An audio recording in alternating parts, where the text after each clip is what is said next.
Hello ಎಲ್ರಿಗೂ ನಮಸ್ಕಾರ. ನಾನು ನಿಮ್ಮ Rakshita Pavan. Welcome back to my YouTube channel. ಇವತ್ತಿನ ವಿಡಿಯೋದಲ್ಲಿ ರವೆ ಉಂಡೆ ಮಾಡೋದು ಹೇಗೆ ಅಂತ ನೋಡೋಣ. ತುಂಬಾ ಸಿಂಪಲ್ಲಾಗಿ ಇದನ್ನು ಮಾಡ್ಕೋಬೋದು. ಒಂದು 10 ಮಿನಿಟ್ಸಲ್ಲೆಲ್ಲ ರೆಡಿಯಾಗಿಬಿಡುತ್ತೆ. ಜಸ್ಟ್ 2 ಪದಾರ್ಥ ಇದ್ದರೆ ಸಾಕು, ರವೆ ಮತ್ತು ಸಕ್ಕರೆ ಇದ್ದರೆ ಸಾಕು. ಇದನ್ನು ಈಸಿಯಾಗಿ ಮನೇಲಿ ಯಾರು ಬೇಕಿದ್ರೂ ಮಾಡ್ಕೋಬೋದು. ಫಸ್ಟು ನಾನಿಲ್ಲಿ ರವೆ ಉಂಡೆ ಮಾಡ್ಕೊಳ್ಳೋದಕ್ಕೆ ಸ್ಟವ್ ಮೇಲೆ ಒಂದು ಪ್ಯಾನ್ ಇಟ್ಕೊಂಡಿದ್ದೀನಿ. ಅದಕ್ಕೆ ಒಂದು ಸ್ವಲ್ಪ ತುಪ್ಪ ಹಾಕ್ಕೋಬೇಕು. 1-2 ಸ್ಪೂನಷ್ಟು ತುಪ್ಪ ಹಾಕ್ಕೋತಿದ್ದೀನಿ. ತುಪ್ಪ ಒಂದು ಸ್ವಲ್ಪ ಮೆಲ್ಟ್ ಆದಮೇಲೆ ಅದಕ್ಕೆ ನಾನಿಲ್ಲಿ ಡ್ರೈ ಫ್ರೂಟ್ಸ್ನ ಹಾಕ್ಕೋತಾ ಇದ್ದೀನಿ. ದ್ರಾಕ್ಷಿ ಮತ್ತು ಗೋಡಂಬಿನ ಹಾಕ್ಕೋತಾ ಇದ್ದೀನಿ. ಎರಡನ್ನೂ ಕೂಡ ತುಪ್ಪದಲ್ಲಿ ಚೆನ್ನಾಗಿ ಲೋ ಫ್ಲೇಮ್ನಲ್ಲಿ ಇಟ್ಕೊಂಡು ಈ ರೀತಿ ಫ್ರೈ ಮಾಡ್ಕೋತಾ ಇದ್ದೀನಿ. 1-2 ನಿಮಿಷ ತುಪ್ಪದಲ್ಲಿ ಮಿಕ್ಸ್ ಮಾಡಿಕೊಂಡ್ರೆ ಸಾಕು, ಜಾಸ್ತಿ ಏನು ಮಾಡೋದು ಬೇಡ.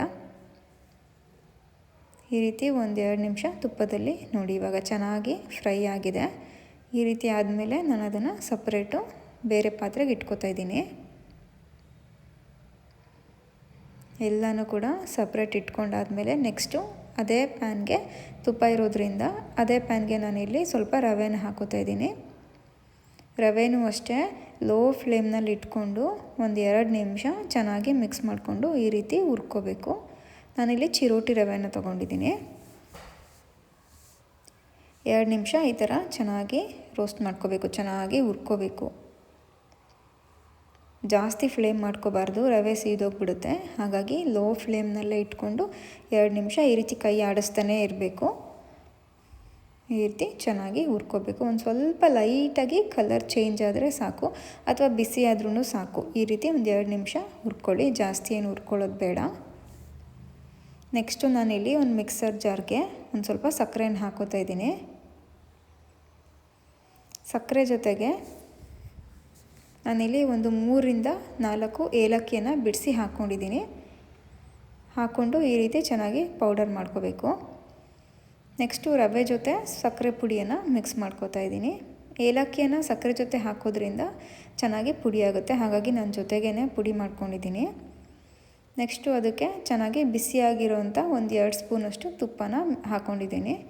ಅದ್ರ ಜೊತೆಗೆ ಒಂದು 3 ಸ್ಪೂನಷ್ಟು ಹಾಲನ್ನ ಕೂಡ ಹಾಕ್ಕೊಂಡು ಈ ರೀತಿ ಬಿಸಿ ಇರೋದರಿಂದ ಸ್ಪೂನ್ನಲ್ಲಿ ಚೆನ್ನಾಗಿ ಒಂದು ಸಲ ಮಿಕ್ಸ್ ಮಾಡ್ಕೋತಾ ಇದ್ದೀನಿ. ನೀವು ತುಂಬ ದಿನ ಇಟ್ಟು ತಿಂತೀರಾ ಅಂತಂದರೆ ಹಾಲು ಬದಲಿಗೆ ಬರೀ ತುಪ್ಪನೇ ಕೂಡ ಹಾಕ್ಕೋಬೋದು. ಅದಾದಮೇಲೆ ಎಲ್ಲ ಮಿಕ್ಸ್ ಮಾಡ್ಕೊಂಡಾದ್ಮೇಲೆ ಒಂದು ಸ್ವಲ್ಪ ಕೊಬ್ಬರಿ ತುರಿಯನ್ನು ಕೂಡ ಹಾಕ್ಕೊಂಡಿದ್ದೀನಿ. ನಾನು ಕೊಬ್ಬರಿಯನ್ನು ಇಲ್ಲಿ ಮಿಕ್ಸಿಯಲ್ಲಿ ಪುಡಿ ಮಾಡ್ಕೊಂಡಿದ್ದೀನಿ. ನೀವು ಬೇಕಿದ್ರೆ ಗ್ರೇಟ್ ಮಾಡಿ ಕೂಡ, ಅಂದರೆ ತುರಿದ್ಬಿಟ್ಟು ಕೂಡ ಹಾಕ್ಕೋಬೋದು. ಎರಡು ಕೂಡ ಸೇಮ್ ಟೇಸ್ಟೇ ಇರುತ್ತೆ. ಅದಾದಮೇಲೆ ಈ ರೀತಿ ಚೆನ್ನಾಗಿ ಕೈಯಲ್ಲಿ ಮಿಕ್ಸ್ ಮಾಡ್ಕೋಬೇಕು.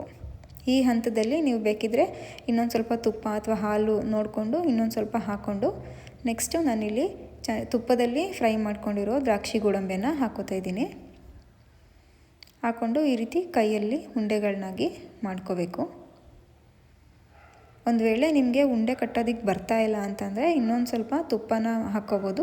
ಇಲ್ಲ ಅಂತಂದರೆ ಹಾಲನ್ನ ಬಿಸಿ ಮಾಡಿ ಕೂಡ ಹಾಕ್ಕೋಬೋದು. ಬಿಸಿ ಹಾಲನ್ನ ಹಾಕೋದ್ರಿಂದ ಕೂಡ ಚೆನ್ನಾಗಿ ಈ ರೀತಿ ಉಂಡೆಗಳನ್ನಾಗಿ ಮಾಡ್ಕೋಬೋದು. ಈ ರೀತಿ ಎಲ್ಲನೂ ಕೂಡ ಉಂಡೆಗಳನ್ನ ಮಾಡಿ ಇಟ್ಕೋತಾ ಇದ್ದೀನಿ. ಇದೂ ಅಷ್ಟೇ ಬಿಸಿ ಇದ್ದಾಗಲೇ ಉಂಡೆ ಕಟ್ಕೋಬೇಕು. ತಣ್ಣಗಾದ್ಮೇಲಾದರೆ ಇದು ಶೇಪ್ ಬರೋದಿಲ್ಲ. ಹಾಗಾಗಿ ನಾನು ಬಿಸಿ ಇದ್ದಾಗಲೇ ಉಂಡೆ ಕಟ್ಕೊಂಡಿದ್ದೀನಿ. ನೋಡಿ, ತುಂಬಾ ಈಸಿಯಾಗಿ ಇದನ್ನು ಮಾಡ್ಕೋಬೋದು. ಯಾರು ಬೇಕಿದ್ರೂ ಮಾಡ್ಬೋದು. ನೀವು ಕೂಡ ಮನೆಯಲ್ಲಿ ಒಂದು ಸಲ ಟ್ರೈ ಮಾಡಿ ನೋಡಿ. ತುಂಬಾ ಚೆನ್ನಾಗಿರುತ್ತೆ ಮತ್ತು ತುಂಬ ಬೇಗನೂ ಆಗುತ್ತೆ. ನಿಮಗೂ ಈ ರೆಸಿಪಿ ಇಷ್ಟ ಆಯಿತು ಅಂತಂದರೆ ಒಂದು ಲೈಕ್ ಮಾಡಿ, ಜಾಸ್ತಿ ಇಷ್ಟ ಆದರೆ ಶೇರ್ ಮಾಡಿ, ನನ್ನ ಚಾನಲ್ನ ಸಬ್ಸ್ಕ್ರೈಬ್ ಮಾಡ್ಕೊಳ್ಳಿ.